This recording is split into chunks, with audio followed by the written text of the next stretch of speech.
अस्सलाम वालेकुम। उर्दू की 7वीं जमात का हम करेंगे मिली नगमा के तशरीह। चाँद मेरी ज़मीन, फूल मेरा वतन, मेरे खेतों की मट्टी में लाले यमन, मेरे मल्हा लहरों के पाले हुए, मेरे देहका पसीनों के ढाले हुए, मेरे मजदूर इस दौर के कोहकन, चाँद मेरी ज़मीन, फूल मेरा वतन। लाले यमन का मतलब है यमन के मोती, यानी कि फ़सलों के लिए इस्तेमाल हुआ है। मल्हा जो कश्तियाँ चलाते हैं, देहकान किसान को कहते हैं, और कोहकन जो पहाड़ों में से खोद के ख़जाना निकालते हैं। ठीक है। अब इस बंद में शायर कहता है कि मेरा वतन चाँद की तरह खूबसूरत और फूल की तरह प्यारा है। मेरे खेतों में यमन के कीमती मोती से सबसे सबस मोती उगते हैं। मेरे किसान मेहनत करके इन मोतियों को उगाते हैं। वो पसीनों में शराबूर होकर इन मोतियों की हिफाजत करते हैं, ख्याल रखते हैं। मेरे किसान बहुत बहादुर है। मेरे मज़दूर तूफ़ानों में पले बढ़े हैं, इसीलिए उन्हें मेरे मल्लाह को समुद्र से डर नहीं लगता। हमारे पहाड़ खोदने वाले यानी कि कोहकन, मेरे पहाड़ खोदने वाले कोहकन इतने बहादुर हैं कि इसके आगे पहाड़ भी झुक जाता है। ठीक है, झुक में ये वाला काफ नहीं आएगा, दूसरा काफ आएगा। इससे मेरा वतन चाँद की तरह रोशन और फूल की तरह खूबसूरत है। बंद नंबर 2, मेरे फ़ौजी ज़रूरतों के निशान, मेरे अहले कलम अज़मतों की ज़ुबान, मेरे मेहनत कशों के सुनहरी बदन, चाँद मेरी ज़मीन, फूल मेरा वतन। इस बंद में शायर कहते हैं कि हमारे जवान फ़ौजी बहुत बहादुर हैं। वो हर मुश्किल का सामना करते हैं। वो बहुत बहादुर होते हैं, तभी तो बहुत बहादुरी से दुश्मनों का सामना करते हैं। शायर ये भी कहते हैं कि हमारा वतन सब मुल्कों से बेहतर है। हमारे लिखने वाले यानी मेरे अहले कलम लिखने वाले, मेरे लिखने वाले यानी सहाफ़ी और शायर सब सच लिखते हैं। मेहनत करने वाले नौजवान, उनके बदन सुनहरी होते हैं, मेहनत कर कर के पसीने में शराबूर हो जाते हैं और बिल्कुल चाँद की तरह चमकते हैं। इसीलिए तो मेरी ज़मीन चाँद है और मेरा वतन जो है वो फूल की तरह रोशन है। ठीक हो गया।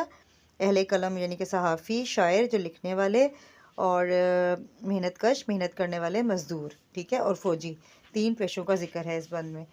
अगला है, मेरी सरहद पे पहरा है ईमान का, मेरे शहरों पे साया है कुरान का, मेरा एक एक सिपाही है खैबर शिकन, चाँद मेरी ज़मीन, फूल मेरा वतन। ठीक है। अब बंद नंबर 3 में देखते हैं।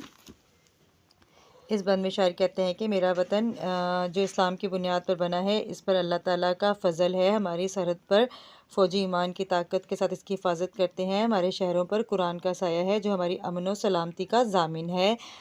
हमारे वतन का एक एक सिपाही हज़रत अली की तरह बहादुर है। इसी वजह से हमारा वतन चाँद की तरह रोशन और मेरे वतन की ज़मीन फूल की तरह खूबसूरत है। ठीक है। तो इस बंद के अंदर हमारे शहरों पे साया है कुरान का, यानी कि कुरान के नाम पे बना हुआ हमारा मुल्क, इस पर अल्लाह ताला की हिफाजत है और अल्लाह ताला ही इसकी हिफाजत करता है। खैबर शिकन हज़रत अली का लक़ब है, क्योंकि उन्होंने खैबर के किले को तबाह करके, उसको तोड़ के वहाँ पे खैबर का किला फ़तह किया था। तो हमारा एक एक सिपाही हज़रत अली की तरह बहादुर है।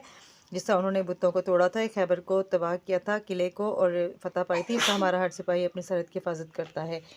अगला शेर है, मेरे देह का यूं ही हल चलाते रहें, मेरी मिट्टी को सोना बनाते रहें, गीत गाते रहें, मेरे शोला बदन, चाँद मेरी ज़मीन, फूल मेरा वतन। ठीक है। इस बंद में नहीं, इसमें है मेरी सरहद पे पहरा है। ठीक है, आगे चलें।